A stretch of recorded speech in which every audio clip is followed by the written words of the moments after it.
If you are listening to this podcast, it means you're searching for someone who understands you, someone who gets you. You are yearning to be understood and to belong. Welcome to the Someone Gets Me podcast, where we help smart, talented, and sensitive people navigate an often insensitive world. I am Dianne Allen, your host.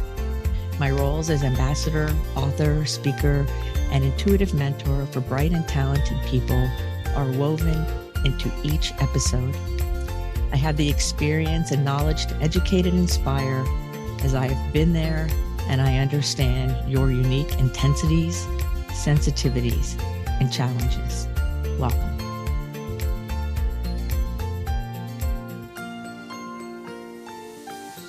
Where should the sink go? Imagine, friends, just for a moment, that you are a member of a team, a group, maybe colleagues or working or family or friends, and you get called into a meeting or into a room, and there's other people, 5 or 6 other intelligent, creative, dynamic people that you know well, that are staring at a sink. It's hooked up, it's in the room. The room is being repurposed and remodeled, and they're looking at the sink, pondering the sink, and you walk in. And the discussion progresses with, where should we put the sink? Where should the sink go? And some people talk about different uses of the sink and what kind of counter it should have. And you're standing there going, and why did I get called in here? And so there could be a lot of emotions. Maybe you're excited because you just got distracted from something you didn't want to do and you get to be in this conversation about a sink. Or maybe you know that this space is being designed, that you will be using it, and you're so grateful that you were called in for this discussion, even though it kind of seems elementary. Or maybe you're really annoyed that there's 5 or 6 other people and can't someone decide what to do with the sink? Or maybe you're the person who loves to map out the room and maybe you want to change the sink. See, there's so many different ways that a gifted, neurodiverse person can handle this kinds of situations. A lot has to do with your own personal situation, whether you were interrupted or whether the meeting was scheduled, and who the people are, whether it's home or work or friends. And it all also depends on your timing, right? Like, are you busy with something else and this is an interruption? Or is it a distraction because you were busy doing something you didn't want to do and it's a beautiful distraction? Or maybe because you're involved in the space, you got brought in to the discussion and maybe you didn't want to be part of the discussion, or maybe you did. You see how the way we would process it based on context and situation and timing and our own level of regulation that particular day would give us a myriad of different responses we could have, both internally and externally. And so, in my work with gifted people and being one myself, these are conversations and these are scenarios that are real. I opened a meeting recently with someone, and the discussion ensued about where the sink should go. Now, as we process this person's experience, what I learned later, which I find to be very apropos for this conversation, is that the sink was being moved 6 inches. That's right, you heard me, 6 inches. So, anyway, it's one of those things that happens to all of us, and we'll have different responses on different days for different reasons. And in that experience and in these meetings, might you say, or maybe these collaborations, we get to learn about ourselves and our own neurodiversity and our own way of navigating the world. Because, see, everybody has a sweet spot. You have a sweet spot. You might be the person who is really getting into this conversation about the 6-inch moving of the sink. Or you might be somebody who's like, why am I standing in this room? This is ridiculous. 6 inches means nothing. I have things to do. Or you might be happy to see your other colleagues or friends and family or whoever they all are in the room and be happy to see them and seeing it as a nice break from your day. And no matter how you're responding, you're right. Because, see, it's not the situation, it's not the sink, it's how you handle your response to the situation. That's where your joy and happiness is, or your stress is in your response to the situation. Now, people with overexcitabilities and people who are intuitive or empathic and have a lot of sensitivity, we sometimes can overreact to those situations or react in a way that surprises us. Like, why am I so frustrated with this? It's only a sink. Or why did I get called in here? Because it's only a sink. All those different responses.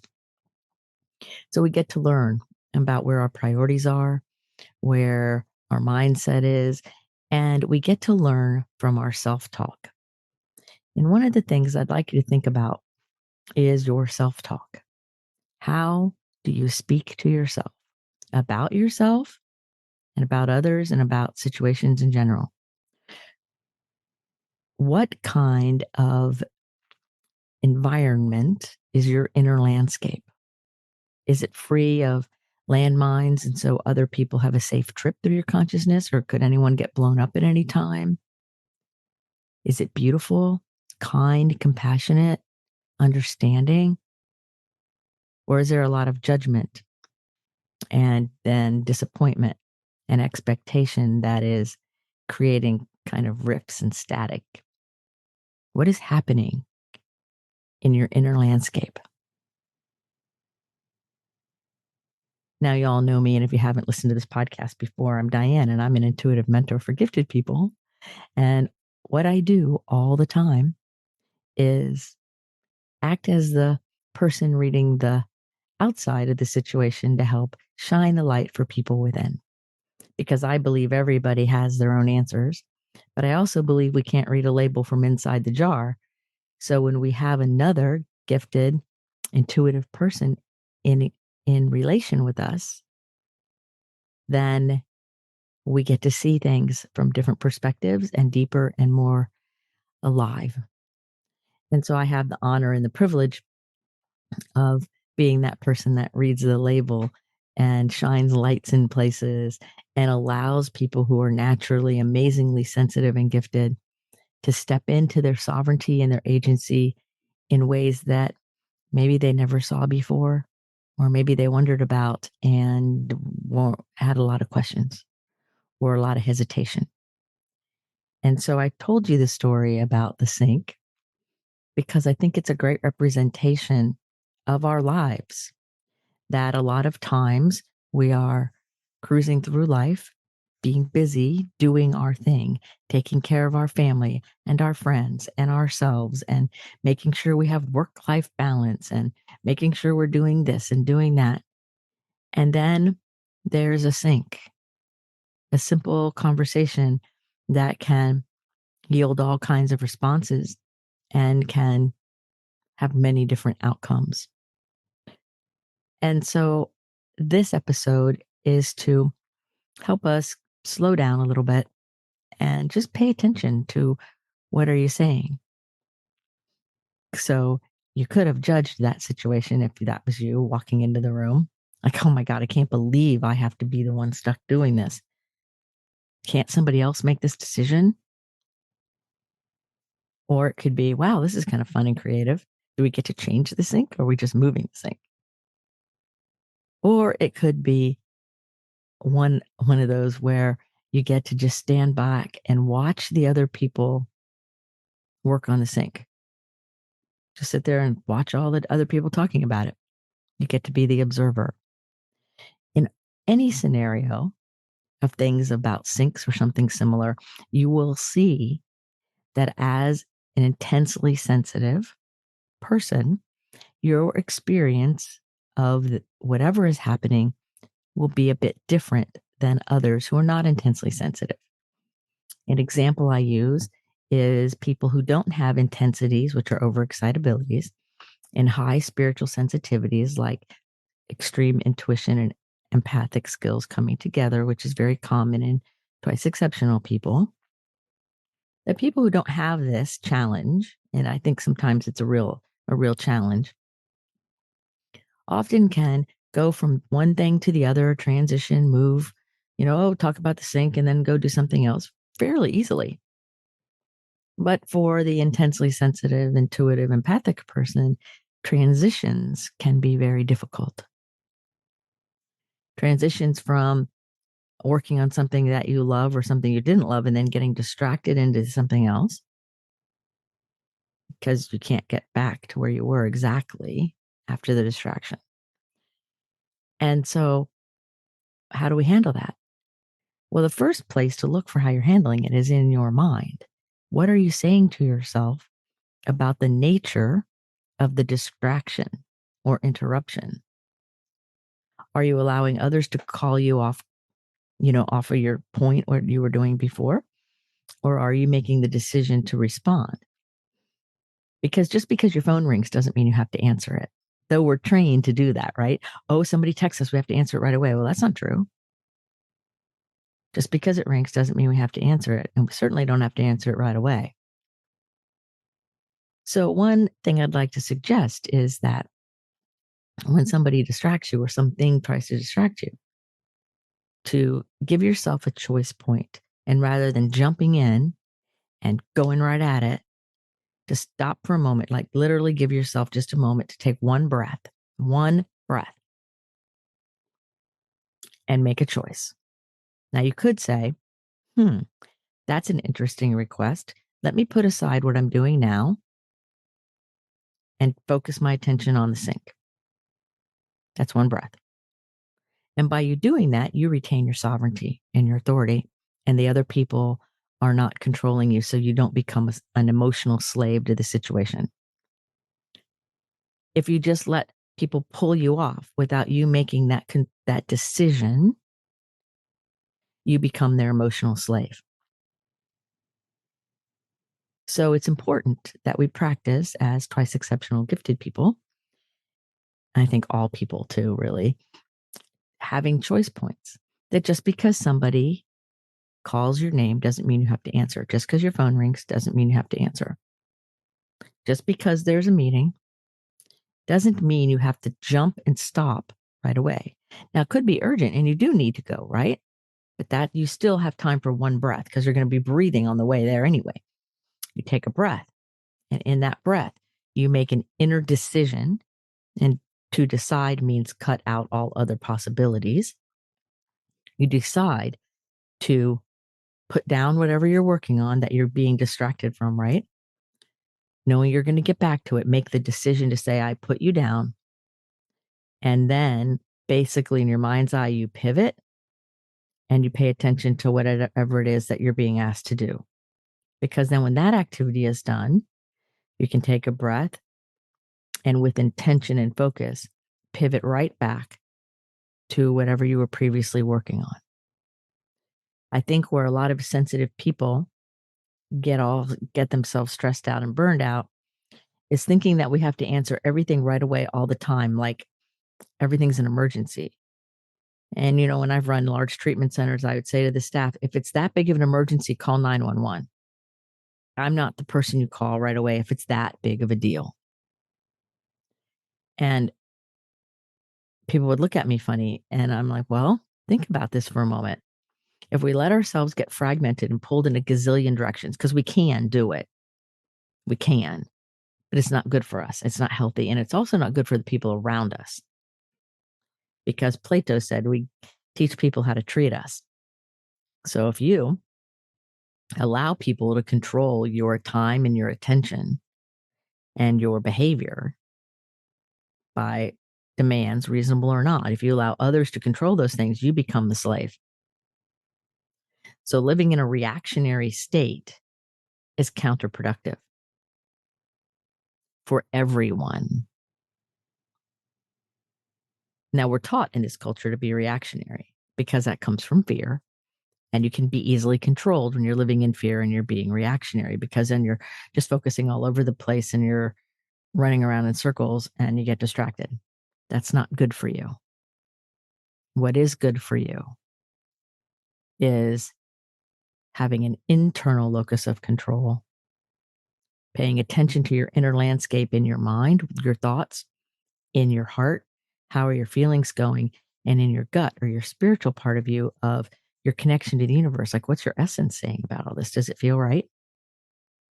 Does it land on you in a compassionate, yummy kind of way, something you want to engage in? What is happening? And unless it's a life and death emergency, which means 9/11 should have been called, then you're allowed to take one breath and make a choice about how you want to respond to whatever it is. So when you get called into the room about the sink, you could say, "Oh, you guys handled the sink," and walk right back out if you wanted to. Or you could say, "I got called in here for what reason exactly?"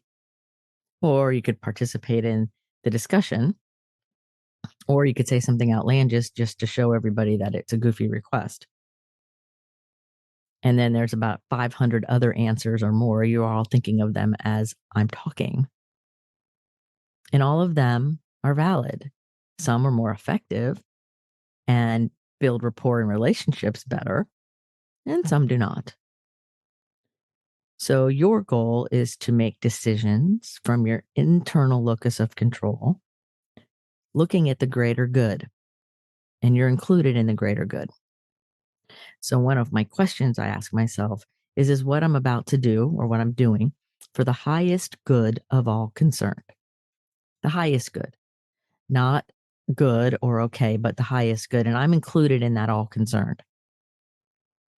And some days, I do it really well, and other days I mess it up. It's not about perfection, it's about focus on, am I paying attention to the greater good? Am I showing up in my agency and my sovereignty in a way that is impactful and meaningful to whoever the group is, whether it's my family, my colleagues, my friends, whatever it is? Am I showing up? And it's going to be different and look different day to day, hour to hour, and whoever the other people are. And it's all okay because you are multidimensional.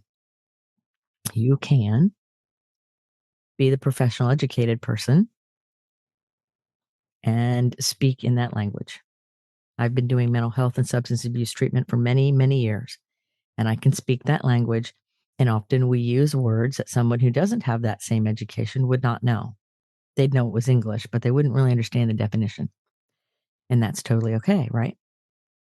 You might be somebody who is a scientist and you have a different language set than somebody who is a sculptor or a musician. And I work with a lot of musicians and they have a different language. They think differently. I also work with a lot of scientists. They have a different language. They think differently. And then I work with corporate people and they have a different language and they think differently. And all of them have unique ability, but there's a similarity. And the similarity is honoring their own inner structure, calling back the parts of you that you gave away to others that created this energetic enslavement. Because no boss, no other person, no idea, nothing gets to run your life. You get to run your life. That's how it goes. So, what I'd like you to do, and I don't know what's going on here, what I'd like you to do is to ponder for a moment your inner landscape. Just a moment. Are you kind and compassionate to yourself first and then others? Do you seek understanding? How do you relate to your own inner world and to the world of others? So today I ask you, where should the sink go? And does it matter whether that sink moves 6 inches, 7 inches, 8 inches, or doesn't move at all? What really matters is your relationships with others and yourself and your higher vision in the scenario of the sink. So, what is your relationship with your colleagues or friends or family? And how you respond to be that request about the sink impacts those things. What about yourself? Because if you act all snappy, you might regret it later, right? And what about how it affects your own inner vision and your own purpose? So it's never about the thing. It's not about the thing. It's not about the event. It's about our inner landscape and how we respond to our inner landscape and our outer landscape. That's what matters. So, friends, I hope that I've asked some questions and you got to enjoy this story with me a little bit. And you start paying attention a little bit more deeply to how you show up in your sovereignty, how you show up in relation to others, to yourself, and to our world at large. Until the next episode of Someone Gets Me, put your face to the sun so the shadows fall behind you because you're rock stars. You're here on purpose with a mighty purpose. So go out there in the world and allow yourself to be who you are with love, kindness, and compassion. Until the next episode, be well. Are you tired of searching for someone to understand you? Join our Facebook group, Someone Gets Me. In this group, you will be able to connect with others who are intense, sensitive, smart, and talented. I share my insights and teachings, and you can connect with others in a real, authentic, safe forum. So join us today. Someone Gets Me.